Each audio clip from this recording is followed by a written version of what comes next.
안녕하세요. 홍 반장입니다. 지난 시간에는 매출 계획에 대한 조사위원 대응 방안 살펴보았고, 이번 시간에는 손익 추정에 대한 조사위원 대응 방안 살펴보도록 하겠습니다. 계속기업 가치 추정은 매출액이 가장 핵심 포인트이긴 하나, 매출액이 발생해도 이익이 남아야 가치가 있다고 볼 수 있겠죠. 이러한 손익 추정과 관련한 조사위원 대응 포인트 알아보도록 하겠습니다. 첫째로 중소기업의 조사 업무를 진행하다 보면 기업 규모 대비 상당한 규모의 가지급금이 쌓여 있는 경우가 종종 있습니다. 이러한 경우는 대부분 대표이사가 자금을 인출했다보다는 장부에 반영하기 어려운 영업비, 사채이자 등을 가지급금으로 처리한 경우가 많으실 겁니다.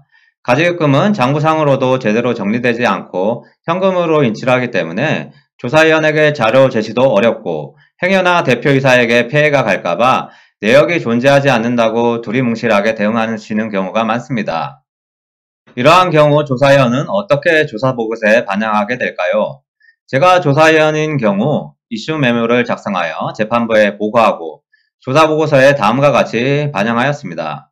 장부를 살펴보니 누적적으로 발생한 약 10억 정도의 가지급금이 존재하였고, 이에 대해 발생 원인 및 자료 등을 요청하였으나 관리인은 해당 내역에 대해 모르며 결산상 누적적으로 정리되지 않은 사항이라고 주장하고 있습니다. 가지급금 규모가 채무자의 영업 규모 대비 상당한 금액임을 고려해 볼 때 비용 누락 등의 가능성을 배제하지 못하므로 과거 상계년의 미소명 가지급금에 대해서는 비용 발생액으로 추가 간주하여 향후 손익 추정 시 반영하였습니다. 라고 조사보고서에 반영을 하였습니다. 따라서 가지급금이 있는 경우 연도별 발생 내역에 대해 적극적으로 소명하시고, 이러한 가지급금과 관련된 영업비 등은 향후 회생 절차 하에서는 발생하지 않을 것이라는 측면을 최대한 어필하셔야 계속기업가치 추정 시 차감 요인으로 반영되지 않습니다. 두 번째, 구조조정 등의 원가 절감 효과는 일시적이 아닌 장기적인 효과로 어필하셔야 됩니다.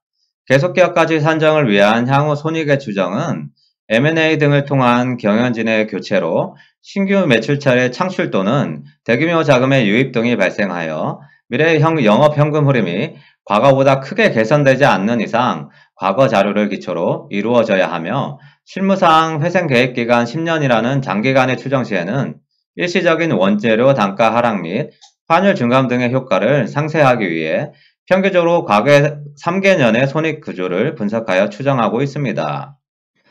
따라서 인원 구조 조정 및 원재료 단가 인하 등의 원가 절감 항목은 일시적이 아닌 향후 장기적으로 회사의 영업 현금 흐름에 기여가 되는 부분으로 설명하셔야 조사위원도 공감대가 형성될 것입니다.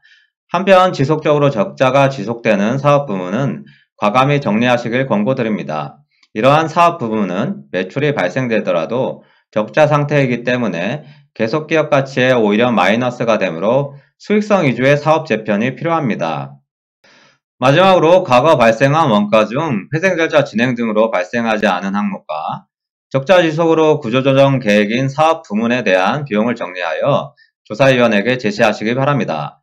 보증기간에 대한 지급 수수료 등이 해당되는데, 과거 손익을 바탕으로 향후 손익을 추정하기 때문에 이러한 항목은 정리를 하시고 제시하여야 향후 손익 추정에 포함되지 않습니다. 이상으로 조사위원 업무 경험을 바탕으로 계속기업 가치에 대한 조사위원 대응 방안을 설명드렸습니다. 과거 업무 경험 시 준비를 제대로 못해서 회생 폐지가 되는 경우를 종종 보았습니다. 컨설팅 업체에게만 너무 의존하지 마시고 회사 자체적으로도 회생 절차를 주도하여 조사위원 대응을 적극적으로 하신다면 어려운 경영 환경이지만 충분히 승산이 있을 것으로 생각합니다. 영상 시청해 주셔서 감사합니다.